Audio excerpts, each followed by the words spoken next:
This podcast is brought to you by the School of Advanced Study, University of London. Good evening, everyone, and welcome to the next seminar from the IHR Digital History. Tonight we're going to be looking at interrogating the archived web, historians' experiences, which comes from the BUDDAH project, which is run in conjunction with the IHR and the British Library and the Oxford Internet Institute, which is looking at the UK web archive and historians' experiences in researching it and utilising that web archive. We've got three speakers this evening. Dr. Peter Webster from the British Library, who was until recently, very recently, the engagement and liaison manager for the web archive. He is also still remains the main BL contact and person involved with the BUDDAH project. And in his other guise, he researches church history and the relationship between church, state, and the public. And Peter will introduce the BUDDAH project and give us a general contextualization and the view from the institution side, if you will, from the British Library. And then what we'll have is two speakers. First of all, Dr. Gareth Millward, Millward from the London School of Hygiene and Tropical Medicine. His research, he's currently engaged as a postdoc researcher there, involved in looking at post-war British vaccination policies. And in terms of BUDDAH, he's one of the BUDDAH researchers, and there he was looking at the role of disability organizations on the web and how they're perceived and shown on the web. And finally, you'll have myself, Richard Deswarte, from the University of East Anglia, where I'm a European historian there, and I'm going to look at Euroscepticism in the web archive. I've researched on web archives and on history of European integration and the European idea. I should say this is streamed live, so we also have followers, or hopefully we'll have followers online. Those of you who are following online, the slideshows, so each of the individual slideshows are available on the blog or from the YouTube page, so you can click on those and follow those live, and you don't necessarily have to follow it from the screen. Each of the speakers will be speaking for about 15 to 20 minutes, and after that there will be an opportunity for questions and answers. I didn't check, but while we're doing a little switch over, there may also be, after the end of each of the speakers, a quick opportunity to ask any specific questions on detail while we make our switches between each of the speakers. So let me begin or pass over now to Dr. Peter Webster, who's going to introduce and discuss interrogating the UK web archive from the British Library perspective. Thank you, Richard. Good evening, everybody. So to begin with some basic information about the project, its configuration and who it is involved. It's led by Dr. Jane Winters from here at the IHR, and it's in partnership with ourselves at the British Library and colleagues at the Oxford Internet Institute, with the consultant help of Professor Niels Brugge from Aarhus University in Denmark. And so the co-investigators are Ralph Schroeder and Eric Mayer from Oxford, and Helen Hoxhew, head of web archiving at the BL. And the team also includes Jonathan Blaney, project manager, Josh Coles from the Oxford Internet Institute, Andy Jackson, our technical lead at the BL, and myself. It was funded by the HRC to run for 15 months, and there's the link to the project blog at the bottom there.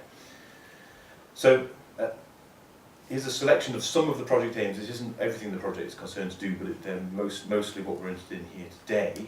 It aims to, at a most basic level, draw attention to the value of web archives as a source for humanities research, and to understand and to help transform the way in which researchers can interact with this data. It's also concerned with thinking about what the theoretical and methodological framework for the analysis of web archives look like, focusing on a particular data set, which I'll introduce in a second. And related to that, to think about the ethical implications of big data research as they relate to the web. And fourthly, and where I've been involved most directly, it aims to inform the collection development and particularly access arrangements for the UK Web Archive in all of its elements at the British Library.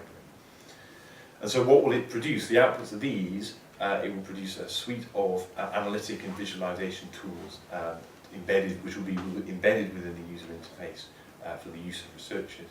The general interface which already exists in prototype will be further enhanced to accommodate those and to facilitate access to the material. The colleagues in Oxford are leading on developing a history, as it were, a very short history of the development of the UK web space from 1996 until last year, which is the period covered by the data. There's also a series of case studies. There are 11 holders of bursaries that the project has put out from across the arts and humanities disciplines, 2 of whom I'm joined by today, and at least one more of the bursary holders is here. And looking at bringing small-scale research projects to the interface to help us develop what it should do and how best to enable that work to happen. There are 2 project workshops, one of which has already happened, one of which I'll talk about in a minute, and also a free online training module illustrating the use of web archives in general terms. That forthcoming event is on the 3rd of December here, also at Senate House, and so there are details there and booking via that Eventbrite link. Still plenty of tickets left, I think, so far. And so you'll hear more from, actually, I think, a further iteration of what Richard and Gareth are saying, but also from the rest of the bursary holders, and some plenaries looking at big data as a historical issue, more generally speaking. So those of you who have been coming to the seminar for a while may remember that actually Richard and I spoke about similar things not all that long ago, reporting on a predecessor project to the BUDDAH project, known as ARDA, the Analytical Access to the Domain Dark Archive, which was funded by the JISC and ended about 18 months ago.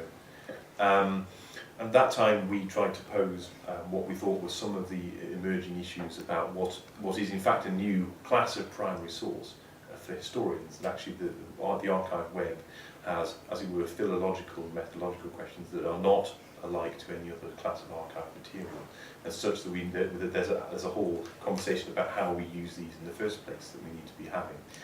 And so we put that out there, and since then there's been an opportunity to test and see how far and how deep the engagement of historians has been with this material worldwide. We've managed to do this, myself and a colleague in the University of Waterloo, Ontario, Dr. Ian Milligan, set up Web Archives for Historians, which is, in this first stage, a crowdsourced bibliography of writings relating by or for historians about how they intend to or have been using archive work material. And we found, and so it's a very, very interesting exercise, but we found that the pool was shallow. We found that we got to the list quite quickly, even being very Catholic in the formats that we were prepared to admit to the bibliography in terms of blog posts, reports, conference presentations, as well as formal research outputs. And we found that the pool was small. And I think there are various reasons for that there are cultural barriers to that, which I can talk about, but I don't particularly want to go into now.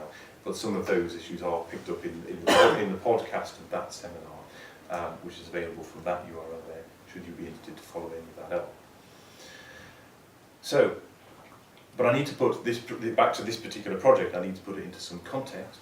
The UK Web Archive is in fact 3 archives in one, all of which actually are compiled on slightly different bases and have slightly different access arrangements attached to them.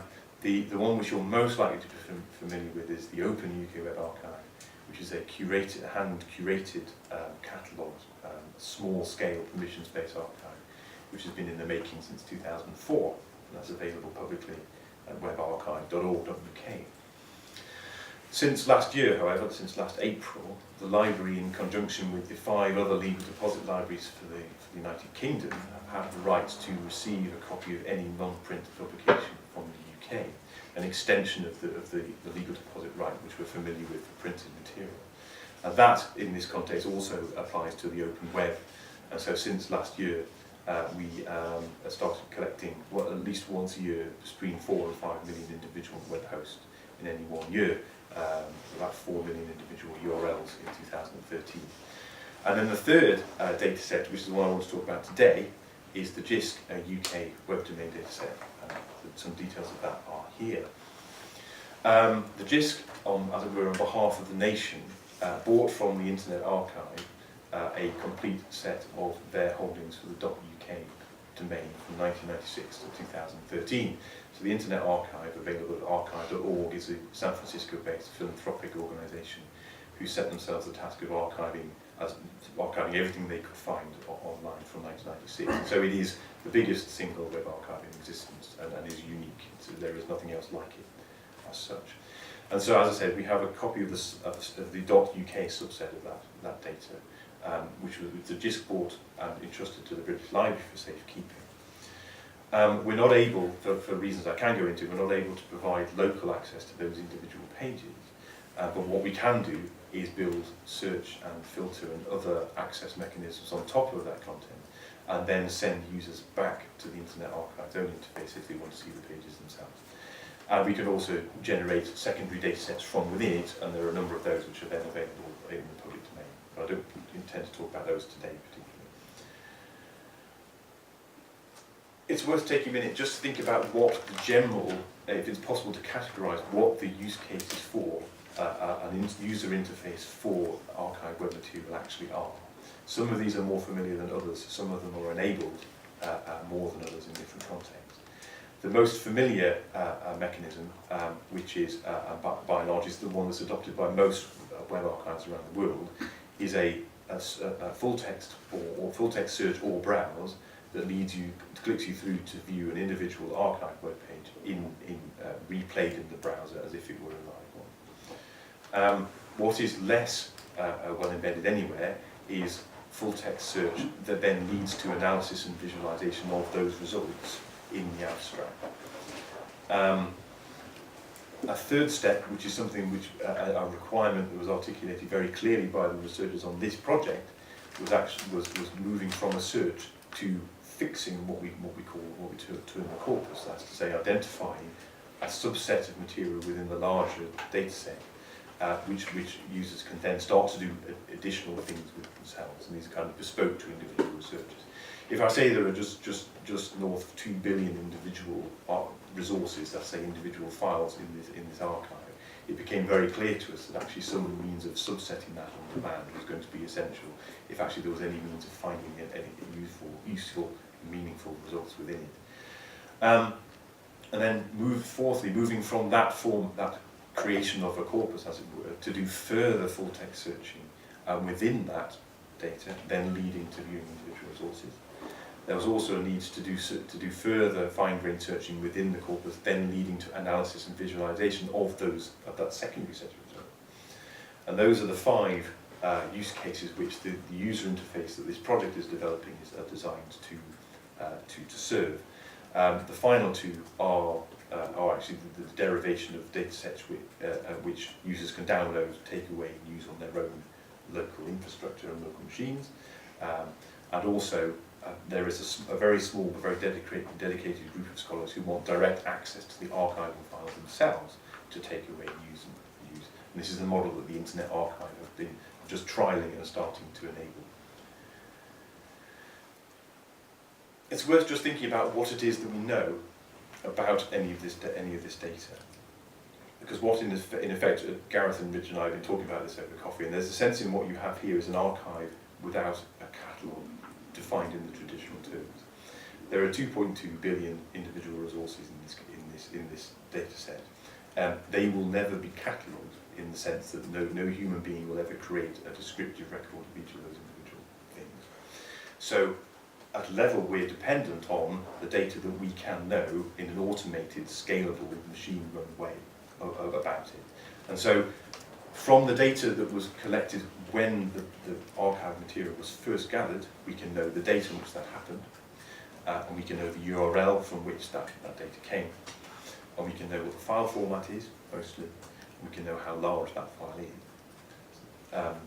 Once we've then created a full text index of the whole, and it's worth saying that actually, the index that we've created for this data is the largest full text index of the web archive material in public hands in the world. It's by some distance. You'll see that actually there's been some major technical challenges along the way in making this thing work. From the full text index, we can know what the title of an HTML page is if it's declared in the right way.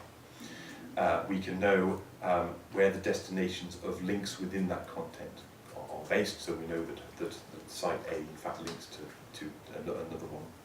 We can sometimes know that there's an author attached to a piece of content if it's declared. We can sometimes know what language it is delivered in, mostly, if that's to say English or Spanish rather than technical language. Sometimes, not always.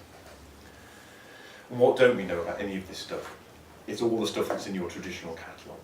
So we can't know in an easy way what the subject scope of any particular piece of content is.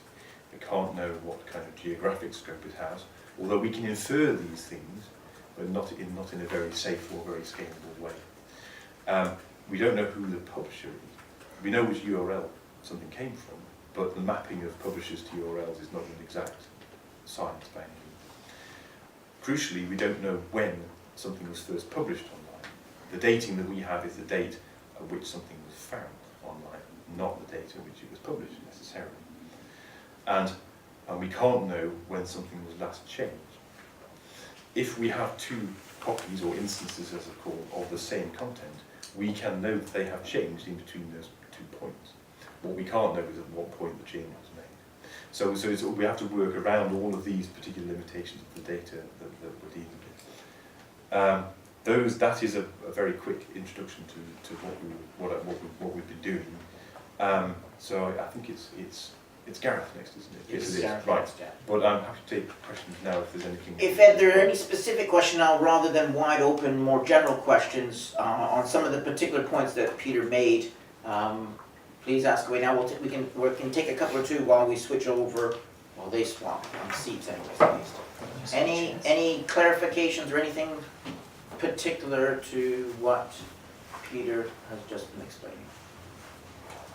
No? Okay, save them till the end. I'll pass over to Gareth now. Thank you. Yeah. What I wanted to sort of present today was, I wanted to be able to present to you what I'd actually been paid to do for an bursary, which was to give you some kind of historical answers to a particular research question. However, I think we found through this entire process that is easier said than done. So what I've managed to do is take a very simple research question and turn it into a massive mess.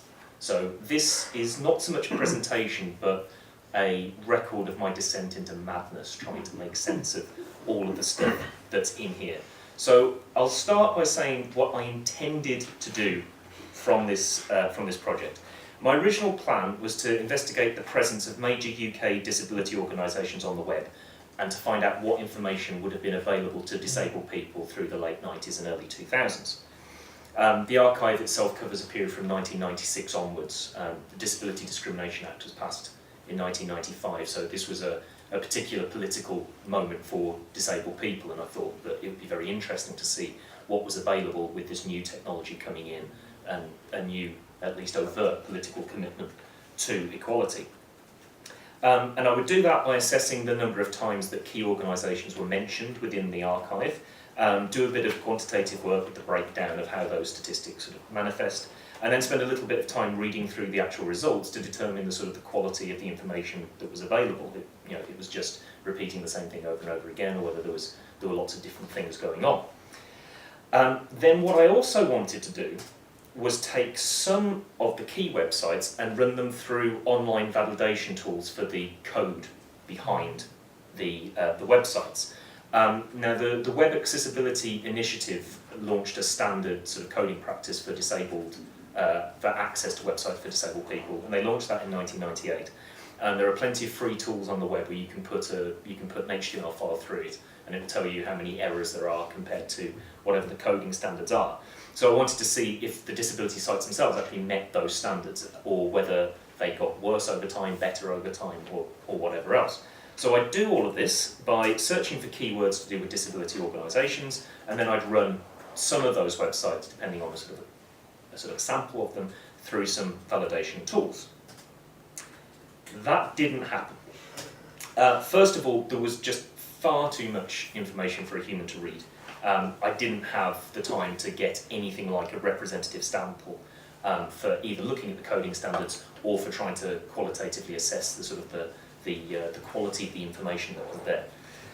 Secondly, and this was something that I had thought about beforehand, but I didn't realise quite how bad it would be, is that some of the organisations had very 90s names like Scope and Radar, this sort of idea that if you had a short, catchy name, that somehow that would open you up, and it was sort of a campaigning tool to have not very specific names. Unfortunately, if you can only search by string and not by what the string actually means, they're completely useless for a database like this. Even if you put mind and disability in, you're not really getting results that relate to the organisation mind. Also I found there was no discernible pattern for the code validation. I know a bit of HTML, I know a bit about web design, I didn't know anywhere near enough to be able to make sense of the data that was coming back, partly because of the way the Wayback Machine, which is the way that we access the information, renders the pages, partly through just the sheer amount of data, not really being able to sort of compare over time. And a lot of these tools give you the amount of errors in a particular HTML file, but obviously it depends on the length of the file and all sorts of other issues. I also felt that one of the things that I would want to do, and that I couldn't within the scope of this project, was to look at how disabled people would have experienced the web. And there's all sorts of problems with the way that, I mean, the database that we have is a series of snapshots effectively, which means we don't really have the web at a particular moment to test. But also, I think what you would need to do is you'd need to get disabled and non-disabled people together in a room, have them use some of the old 90s and early 2000s screen readers and old computing equipment. And that was just simply outside the scope of this project. And so the idea of the experience of the web, I think, is something that really the database can't do. I also had a problem with my own research questions. How on earth do you define information or reach? Is simply being mentioned in the database an example of reach or an example of having a presence? And so there's still major problems with assessing what importance or relevance mean. Obviously these are all subjective kind of concepts, but I should have spent more time at the beginning trying to understand what those were. And so I have to take the blame on that one. So I decided to do it with RNIB, and it's just a 4-letter string, but it's actually quite an interesting one for looking at how this database works. What I wanted to do, I tried, but in vain, to refine this search of RNIB down to an amount where I'd have a readable corpus, as Peter's described, where I'd be able to take a sample of them. So hopefully getting it down to maybe a few hundred or at most a couple of thousand instances, which I didn't manage to do. But the new database has made this easier than before. So I took this 4-letter string, partly because it's very recognisable. It's very unlikely that anybody that mentions RNIB on the web doesn't mean this voluntary organisation. It's not the kind of thing that you're going to really mistake for anything else, and I can't think of any common words that you might misspell like that. So it's useful as a test bed. We also know that the RNIB played quite an important role in promoting web standards in Britain. They were very keen to get businesses and organisations to take up the Web Accessibility Initiative. RNIB was originally formed as the British and Foreign Society for Improving Embossed Literature for the Blind. That was in 1868. I don't think the Web Archive goes quite that far, does it? No. So there's a deep history here of involvement in accessibility technologies, if we're to take the modern term, mainly Braille. So I thought they'd be interesting to look at from that point of view. And when I did, I found that they were by far the most prominent organisation on the web in terms of all the search terms that I put in that specifically related to a voluntary organisation. They were by far the biggest one on the list. I'm going to be running through these slides quite quickly, so you might want to, if you are interested in the actual stats, you might want to go back over the slides online later. But there were about 500,000 hits for RNIB over the course of the archive database, and large gains relative to the number of instances per year in the late 90s and again in the late 2000s. I don't know why, they just are. That's something to investigate, I think. They also get mentioned quite a lot by other organisations. So although a lot of the hits in the database are from the actual RNIB website, It's just over a quarter. There are also a number of references from other organisations, from other websites such as the BBC, which suggests that they were important enough for other people to pay attention to them. This isn't all self-referential. Most of these were on the .org.uk web space, which would suggest that RNIB were mainly talked about by voluntary organisations. Obviously RNIB themselves had a .org.uk, which perhaps skews the findings. But what was interesting to me was that the .gov.uk and the .ac.uk or .ac.uk web spaces also referred to them quite a lot. And by clicking through a sort of selection of those links, it was very clear that government departments, both at the local and national level, and student bodies particularly, were referring to our RNIB to direct citizens or students or staff towards the resources that they provided for people who had visual impairment, which I thought was reasonably interesting in itself. And that's where the trouble began, when you actually tried to make sense of some of this data, because all of the information that I've shown you on those few slides suggests certain things might be true. I've taken a hypothesis, found some information, and like a good scientist gone, yeah, that'll do. But that's not how you're supposed to do it. There is very much a dearth of proof. Quite frankly, the disaggregated statistics are basically meaningless, because when you actually start going into the data, you notice there are all sorts of issues. The way that I can sort of show this very clearly is with this table here. Now, this is the links. For every instance in the database, it keeps a note of the amount of links that are in each of those instances. So we know where people that mentioned RNIB then linked out to.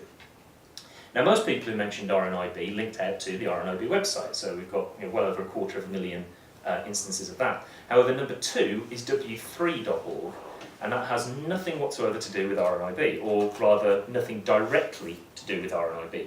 Because w3.org is the home of the World Wide Web Consortium, and they're the people that set the Web Accessibility Initiative. So RNIB had been involved in negotiations with w3.org to standardise these web standards. So in many cases, a link to RNIB was sort of an endorsement. It was a way for British websites particularly to say, look, we care about disabled people, we care about accessibility, we're doing everything that RNIB and W3C told us to do. So in many cases, a link to w3.org was alongside RNIB and simply meant that they were trying to, they were claiming themselves, because this wasn't sort of like a stamp that they'd applied for, this was them saying, yeah, this is what we've done. Which is interesting in itself, but it can distort the amount of information that we have. Number 4 on that list, openharmonise.org. This was a company that provided the content management system for the Museums and Libraries Association. So again, nothing to do with disability or with the RNIB, but because the MLA advertised RNIB because of the audio books that they provided, the audio tours around museums and the various other facilities that were available for visually impaired people, virtually every link on MLA also has a link to Open Harmonise. So again, we end up with a lot of noise because of this one particular practice that this particular large website chose to use. The most egregious example of completely useless data I found was The Guardian. Now we get lots of instances of the RNIB on The Guardian's website, which you might expect. Left-wing website, likes to cover voluntary organisations, likes to cover disability issues. But actually there was another reason. This is the Blackburn Rovers page on The Guardian's website from 2009, October 2009. And you might think, what does that have to do with blind people? And the reason that this came up on my search was because they were advertising a watch which had been designed in association with RNIB. So lots of the hits lots of the instances in the database that mention RNIB are because this advert was on lots of Guardian pages at a particular point in time, and therefore you get a lot of hits for RNIB, despite the fact that, as far as I'm concerned, with my research question, this doesn't have anything to do with RNIB. For me as a researcher, I would take that as one instance of RNIB, one artifact of RNIB, repeated thousands of times. But as far as the database is concerned, it's just simply thousands of instances, and that sort of skews the results that we get back. And so the ability to be able to compare like with like kind of goes out the window. Because as you try to make this corpus of RNIB, the choices that you make to make that corpus will be different for every organisation you do. So if I was to go with the RNID, which was for hearing impairment, the pruning decisions would have been different. So I've also got the problem here where I could get rid of the Guardian because I know that thousands of those are to do with that watch and nothing to do with the RNIB. But then if I get rid of the Guardian, am I getting rid of useful, as far as my research question is concerned, news stories about the organisation? So while I might be able to begin to prune everything down and get to a human readable corpus, the problem is that I don't actually have what I started off looking for. And it's very difficult to sort of defend the decisions you make in any kind of repeatable, scientific, for want of a better word, way. So here's a list of the things that I did to try and get my corpus down as far as possible. So I started off with about 500,000 instances. I started off by getting rid of all the links to w3.org, because usually that didn't have anything to do with RNIB. Some of them did, most of them didn't. I got rid of rnib.org UK itself because I was more interested. I could browse RNIB's site myself manually, but what I couldn't do was get the external stuff. So that's what I used the database for. So I got rid of that. I removed 2009 and 2010 because it made the sample smaller, and I think the crawling system is slightly different for those later years. Is that correct? Certainly, I think just changed. It has changed at the time. At the time, anyway. So I removed 2009 and 2010 just to try and make it a little bit more readable. Got rid of rnib.co.uk because through doing this I realised that actually RNIB had a lot of mirror sites, presumably so that it was easier to find their site for people who had mistyped the URL. Bigprint.co.uk, that was another one that had about 30,000 instances, and that was another mirror of RNIB's website, a reference I think to large print books. Removed amla.gov.uk again because of the noise that I mentioned earlier, and the result of all of that was I managed to get it down to 71,000. By getting rid of a few more dates, adding a couple of extra tweaks, I've managed to get it down below 40,000. But this is still completely nowhere near readable. I need to have about a tenth of that and then take a sample of that tenth. So we're really down to a point now where even after doing all of this, I still don't think I can really do anything qualitative yet with the data. I did find some things out though. I don't want to make this sound like I'm being too flippant or facetious with this whole process, because I think I have learnt something, and I think there is some history that has come out of this, and I think that really was the point of doing this, and hopefully we've got some kind of useful, if not conclusions, then avenues for future research. So the first is that the effect of RNIB on UK web standards is readily apparent, just simply through the number of mentions in the database. That is significant in itself. I don't know whether I could put a number on that impact, but it's very clear that businesses and organisations in Britain felt that following RNIB guidelines was important to do, and that suggests that they had some kind of impact on the way people thought about accessibility. Even that bloody watch, the Guardian website, sort of exemplifies that. I also think that the number of instances of RNIB suggests that they were quicker than many of their peers to establish themselves on the internet, in the sense that they were very quick to think about web standards, they were very quick to think about other forms of engagement. They were often linked to by other organisations. It would suggest that they were important, at least in the early days of the internet, and continued to be so. And I think it'd be very useful to compare them with other organisations, other similar ones.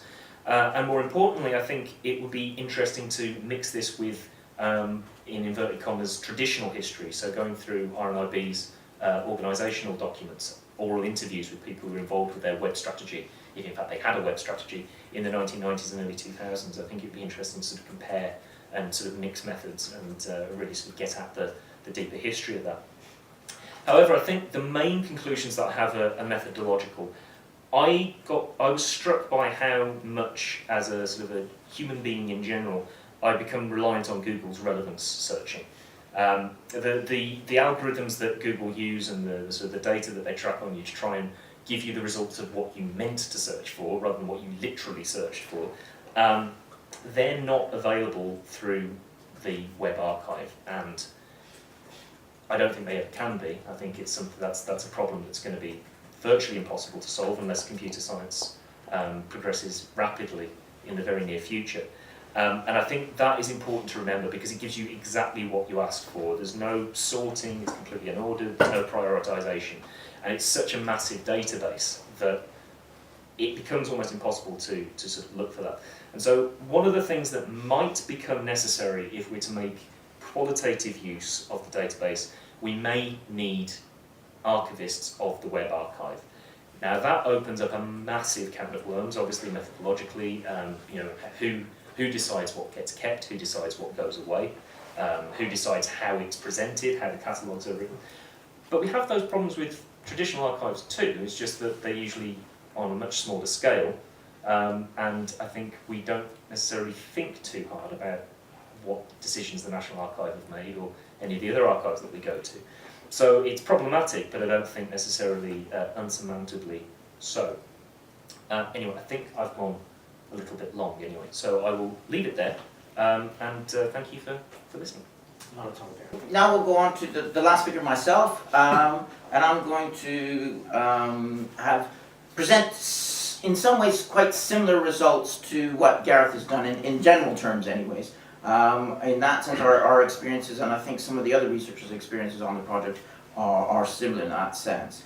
And went in with, particularly as Gareth indicated, quite high expectations of what was possible and what we could potentially achieve within that, particularly in terms of opening up a new area of research, opening up a new archival, a new primary source, if you will, for, in my case, exploring Euroscepticism. And I've entitled this talk, The Search for Meaning, Exploring Euroscepticism in the Web Archive. And I've chosen that, the search for meaning, quite explicitly. And those are two terms that I'm going to come back to, search and meaning. In one sense, I should say, if you're here to get meaning about Euroscepticism, conclusions about Euroscepticism, and the rationale for why Nigel Farage is such a popular figure today, I'm sorry, I'm going to disappoint you because I'm going to say very, very little about that. Not because I don't know things about that, but unfortunately because this project and this movement in that hasn't given me, in some ways, it's given me less material to work with to reach some kind of historical conclusions on Euroscepticism and Farage. And that's a shame because in many ways, this is a perfect tool because the rise of the web from the late 1990s onwards to the present day mirrors in some ways the rise of Euroscepticism in this country as a force increasingly growing, particularly from the mid-2000s onwards, emerging first in mid to late 1990s and then very much growing until it's, you know, whether it's peaking now or whether it's still to grow remains to be seen. And unfortunately, I didn't really go in with high expectations that I might find things that would be useful and help me to reach some kind of conclusions on that process and that rise of Euroscepticism. For example, thinking about when did Eurosceptic movements first begin to use the web? When did they first create their website? What kind of a website was it? Do they have individual local level websites? The interaction between the local and the central in that sense in terms of the movement, all of which should have been, I was hoping to be, would have been revealed, or at least partially revealed anyways, slightly uncovered for me from this project, and I haven't been able to do that. So in some ways, some of the kind of opening questions that I was hoping for that might give me some kind of historical results and information similar to what Gareth had have been unrealized. So what I'm going to say a lot about in that sense is in terms of meaning, is the meaning of web archives as a useful resource for historians. And in that sense, it is a resource of potential, but it's one that is problematic, will be essentially my story. On the right, of course, is a map of all the web links from Wikipedia out that it does to show the complexity, and I was hoping I would get something similar when I began to go with Euroscepticism. It would just explode out there and give me all kinds of interesting connections and links and all the rest of it. Haven't had that yet. So, what am I going to do? Well, I was going to give an introduction to revealing British Euroscepticism on the UK Web Domain and Archive, which is my particular project within the BUDDAH project. I've hinted at that, or I've said a few things about that in terms of what the kind of things I wanted to do and what I was why I thought it was a reasonable topic. Then the fact that it mirrors the rise of the web, and there is like the web, is similarly Euroscepticism has certainly grown or exploded onto the scene within the last 5, 6, 7, 8 years, and how it hasn't quite achieved that. One of the other things, Peter alluded to that already. BUDDAH is the second project from the BL and the IHR working on web archives, and particularly the UK web archive. There was a previous project called BUDDAH, of which I was a member, of which I was also looking at Euroscepticism. So I'm going to refer back, and I think that's quite interesting in the sense that some of the things I found when it was a much smaller sample of the overall archive were things that I might not have been able to pick up in the current larger version.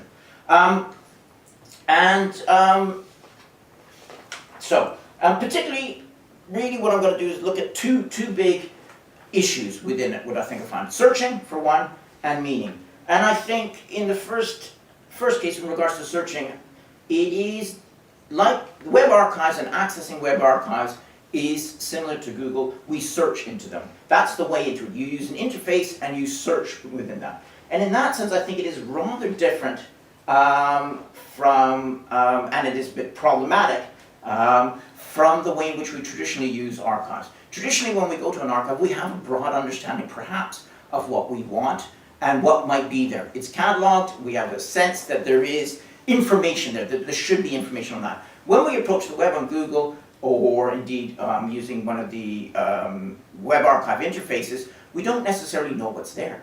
And what's going to come out there. And we don't necessarily know what are the right search terms to use to be able to find that results. I think some of the things that Gareth said a few minutes ago proved that. So I think that's a bit problematic. And the way in which we access the web archive via searching is perhaps a problematic way, and may not necessarily be the best way in which one can use that material out there.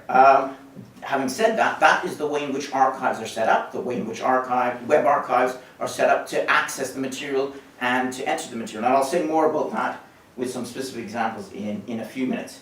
And the second part of it is, what kind of meaning can we get? What kind of meaning in terms of results, in terms of meaningful results, in other words, in terms of results that are research robust, that we can trust and that we can use when we're making some kind of assertions with regards to, historical assertions with regards to what we found. Again, that links into some of the points that Gareth was certainly making.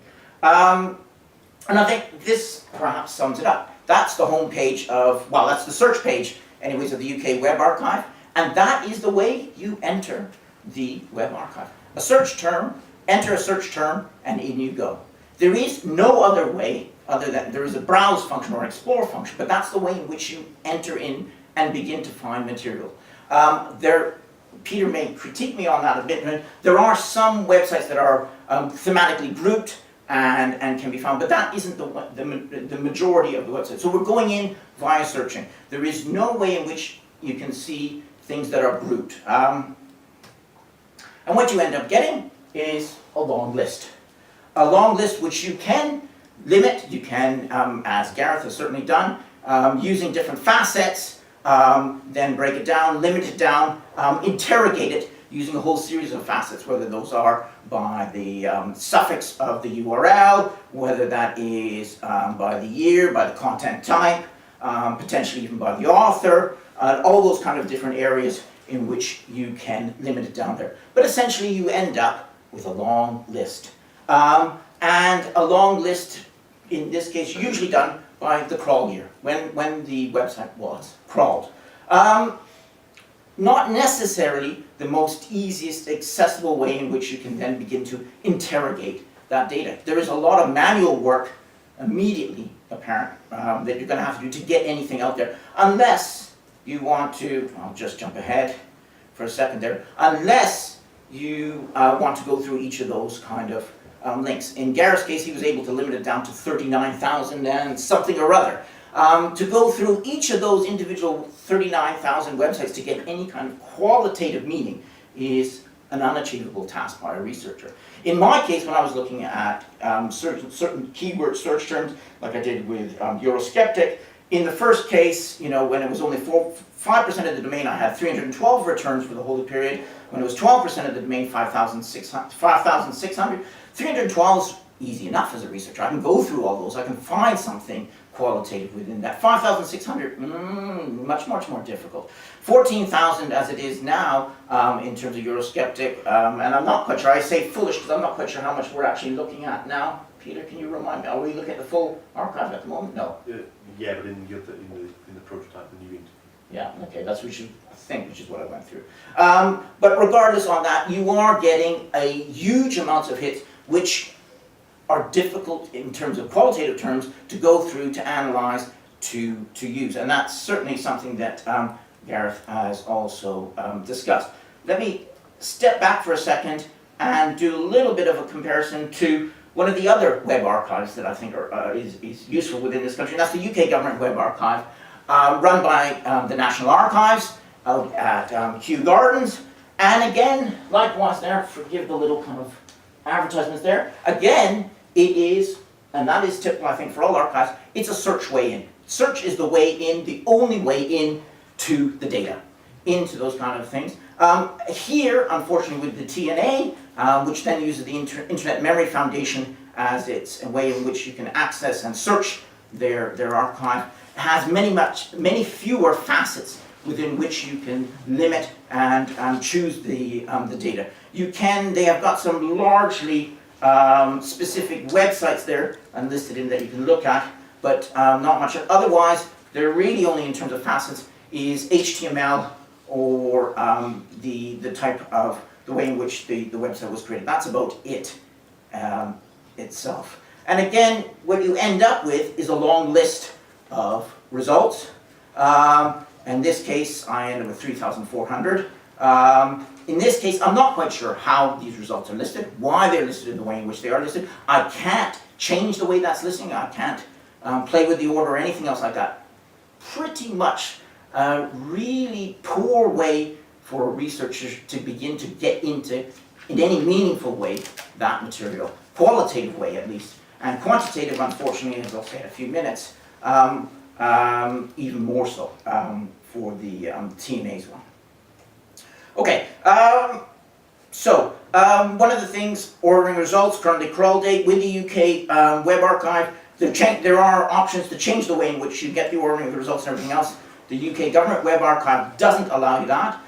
I should say, similar to Gareth, I had a number of strange or false returns. I had, again, and sport seems to be, I suppose, the one issue. I got a huge number of hits from the Yorkshire Post sports pages when I was looking at Eurosceptic, and I was thinking, well, okay, I know Yorkshire people do things differently.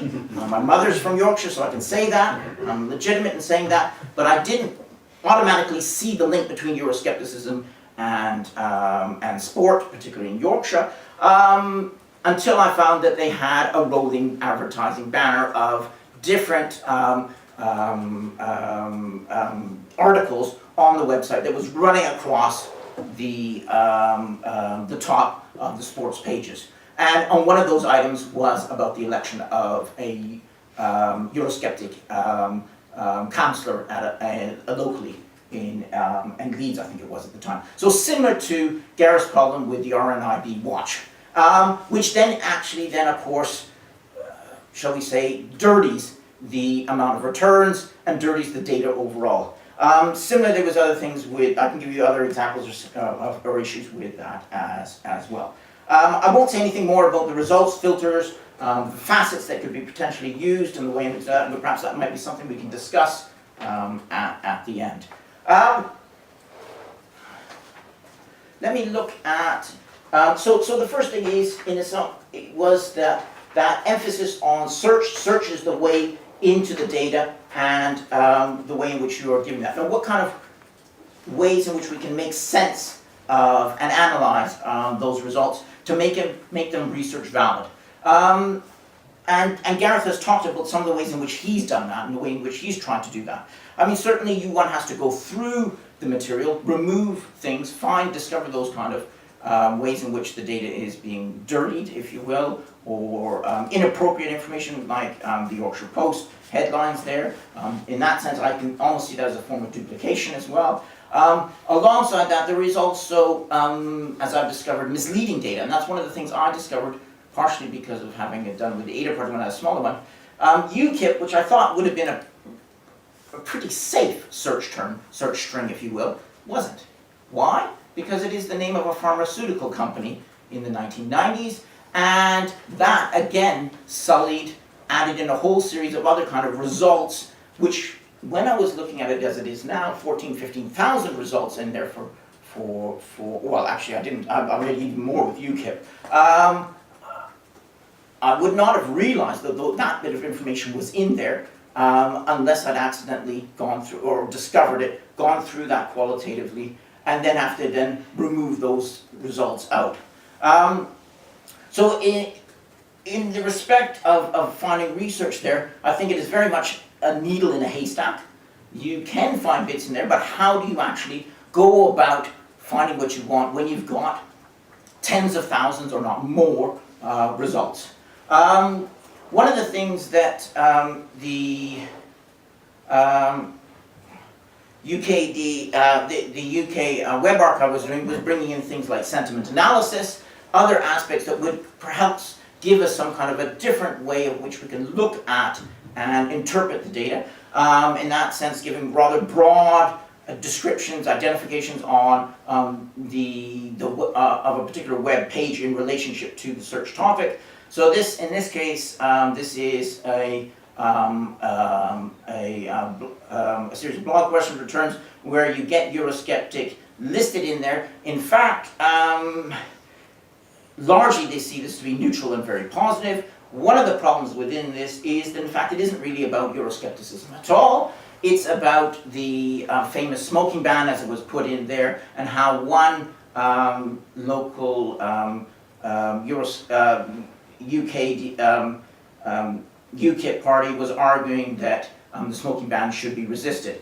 And again, not particularly helpful, not particularly informative, other than a small snippet that the UKIP was very much in favor of retaining the smoking ban. No surprise, I suppose, considering Nigel Farage's keen interest in both drinking and smoking.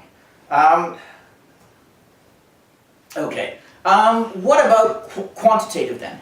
And what kind of quantitative results, and is there something in there that is perhaps more useful? And I was certainly more optimistic there that I could begin to see some kind of trends, some kind of patterns within data, similar to the kind of graphs that Gareth put up before.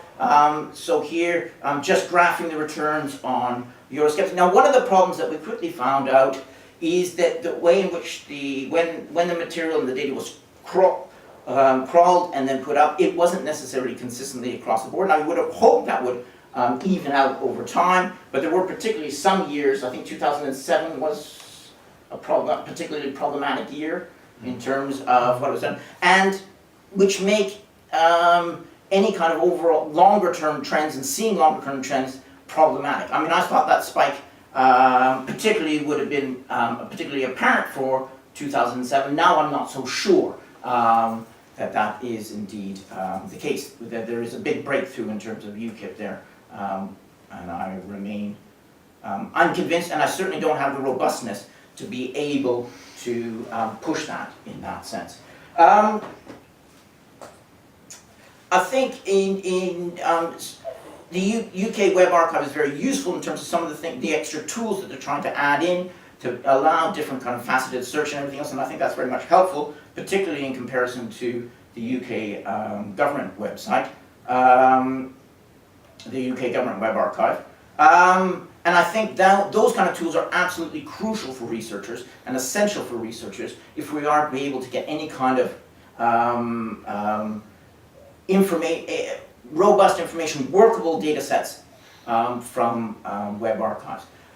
Finally, one of the things that Peter mentioned, and I'd just like to stress that in there, is the ability, and they're working on that, certainly within the pilot project that we're working on, it's possible where you can create your own corpus, your own sub-data set of that, download it, export it, and then use it other tools to interrogate that data once you've got it in spreadsheets or various data formats that you can use. Not all websites, web archives do that. There is, as far as I can tell, and unless maybe somebody here in the audience might know better than that, the UK Government Web Archive does no possibility of downloading. You would have the long-term problem of going to each individual website, finding out the information, manually putting that into a spreadsheet, and then working from that from the data, which is probably impossible unless you have a team of researchers, which would be lovely, but is not realistic at all in the current environment. So let me end just with a few preliminary thoughts. I do want to kind of question this way in which we've accepted the way and how we access and go about using the web. And we've mimicked that in web archives by the emphasis on the search focus and search rings. I think that is something that perhaps is problematic, and we do need to be aware of that and perhaps have a debate about whether there might not be alternative ways into things. In many ways, it is huge data there, massive data, but it's unstructured. It's uncatalogued, and that is problematic in terms of when you are searching and trying to get search results, and even if you are being able to limit it down to workable corpus. Again, same thing about access to and understanding that full data. What is that full data? What does it incorporate, what doesn't? How much dirty data is in there? Can you remove it? If you remove bits of it, is it then comparable? To the point that Gareth certainly made before.